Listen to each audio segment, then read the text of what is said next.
Hey, what's up, Assassins? Welcome back to my channel. It's Big Time Games, and today we're diving deep into what really makes your strikes deadly in Assassin's Creed Shadows, especially with the level increase in New Game Plus. We're breaking down the core of the combat system, damage types, engravings, combat situations, and how you can build around them to get the highest possible damage output from your weapon and gear. Click the like and subscribe button, and let's get into it. Some people wonder why they can't one-shot most enemies, and the most probable reason is the build they are using. You have to understand your weapons, perks, and situation to know how best to apply your character in combat to get the best result. Also, there is no universal build, as a lot of people have showcased, simply because there's a wide variety of options for each weapon and the array of different engravings available. Also note that the two protagonists have different weapons and fighting styles. Their most effective builds would naturally be different depending on your weapon of choice. Base damage and weapon scaling. Every attack in Assassin's Creed Shadows starts with your base weapon damage. This is the foundation, the raw amount of damage your weapon can dish out before any modifiers or bonuses kick in. Different weapon types have different base damage values.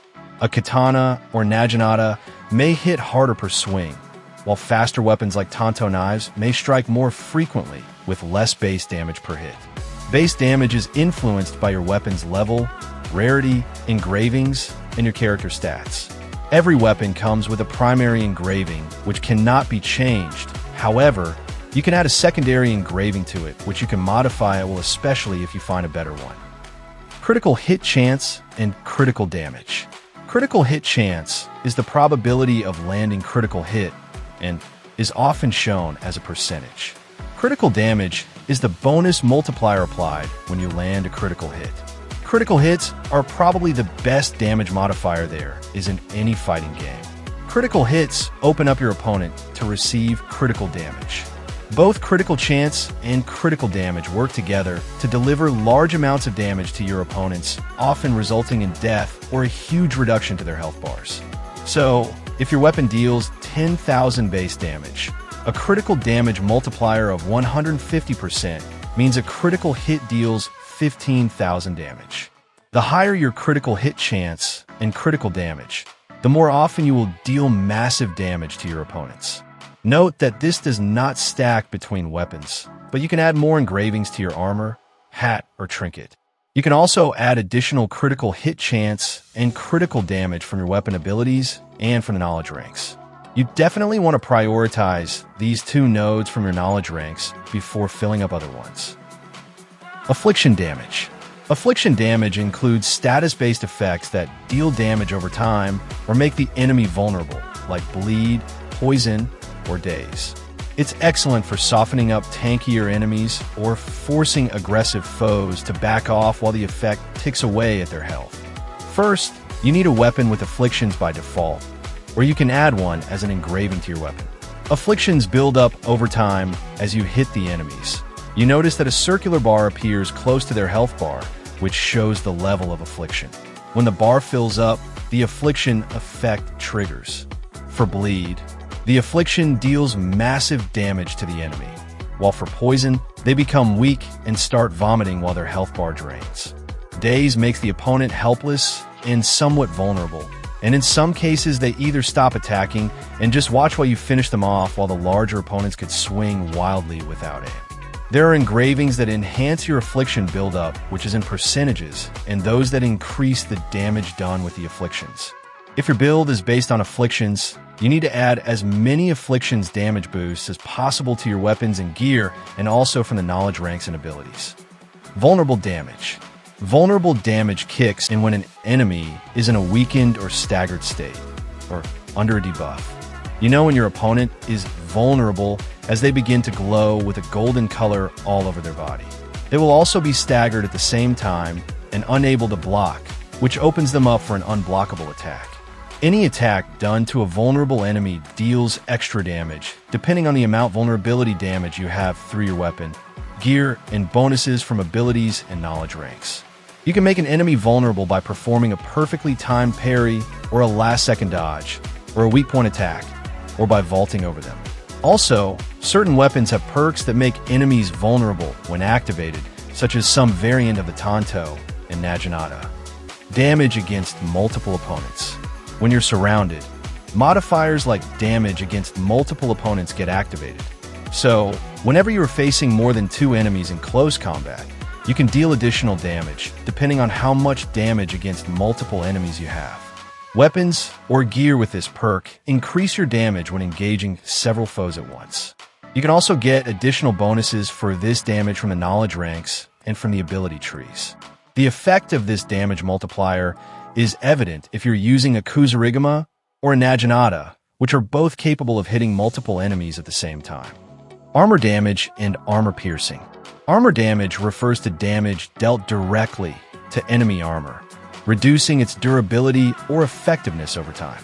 Most enemies, especially the soldiers in the castles and other guarded locations, will have some armor on, and your attacks will have to break their armor first before getting to their health bar.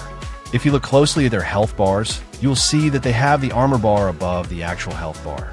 Your armor damage targets the opponent's armor and depletes it per strike until it's completely depleted, thereby exposing their actual health bars. So, the more armor damage you have through your weapon, gear, engravings, and bonuses, the quicker you deplete the opponent's armor and deal direct damage to their health bars. Armor piercing, on the contrary, ignores a portion or all of the enemy's armor, letting you strike at their core health. These are especially useful against heavily armored opponents, such as the Guardians and Samurai Daishos. The more armor-piercing damage you have equipped through your weapons, gear, engravings, and bonuses from knowledge ranks and abilities, the higher your chance of bypassing the enemy's armor either partially or completely. This is also one of the highly recommended perks that you should give priority when filling out your ability trees and knowledge ranks, as well as your weapon selections.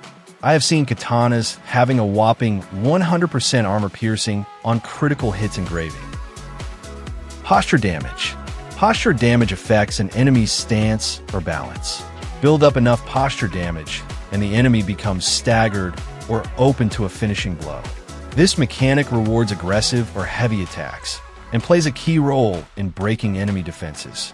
You can trigger posture attacks by holding down your light attack or heavy attack button for a few seconds, which charges the attacks and breaks the enemy's posture on impact. This is particularly useful if the enemy is blocking your attacks. Because posture attacks are charged, the damage is always significant. And if you have additional posture damage bonuses from your weapon, gear, and engravings, you can do massive damage every time you use a posture attack. Ability damage. This modifier affects the strength of special moves or skills. Things like weapons arts or shinobi spinning kicks that don't rely purely on basic weapon swings.